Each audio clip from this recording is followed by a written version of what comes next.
ta fi mana dan garba gana ji ko ga kuikuwan ga maka sun bankare hakan nan sun babbaku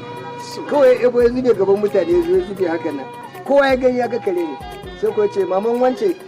suna ne ba zan kama ba sunan ba da Allah ki bani da Allah kin ga baki min balas din wancan kudin ba na je sai guda 4 kawai na samu kin gani kuma kin ce kan dinga kawo miki manta ne na kawo miki ma yanzu da yamma tunda kin ce sai cikin dare zan dinga kawo miki mutane wato Hausa suka ce sharri kayan kwalba Allah ka kiyaye mu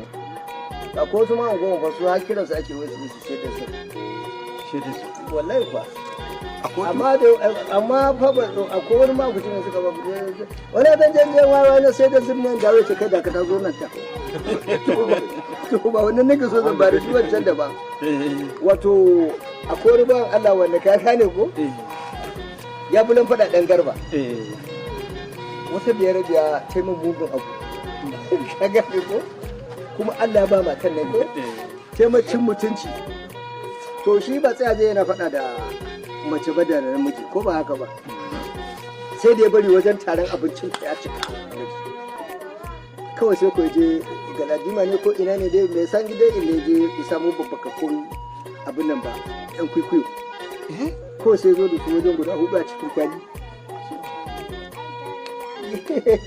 yana zuwa sai ku shigo cikin layin da ake cin abinci suna ne ba zan kama ba ta matsufa yanzu matan tun da daɗewa aka yi ga maka kawai sai ku yi zazzage karnukan kukuwar karnukan nan a gaban mutane an jeri irin ana cin abinci a tebura da sauran su ku ce maman wance ya ce ki bani wancan kuɗin da Allah kin ga ba a samu da yawa ba saboda rashin kuɗin da kika bani yau sai mu dawo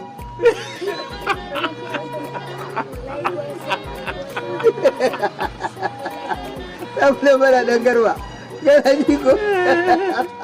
ga kuikuwan ga maka sun bankare hakan nan sun babbaku kawai ebo ya zube gaban mutane ya zube hakan nan kowa ya gani ya ga kare ne sai ko ce maman wance suna ne ba zan kama ba sunan ba da Allah ki bani da Allah kin ga baki min balas din wancan kudin ba na je sai guda 4 kawai na samu kin gani kuma kin ce kan dinga kawo miki manta ne na kawo miki ma yanzu da yamma tunda kin ce sai cikin dare zan dinga kawo miki mutane suka leka sai da ta ɗora hannun da aka ta miƙe sai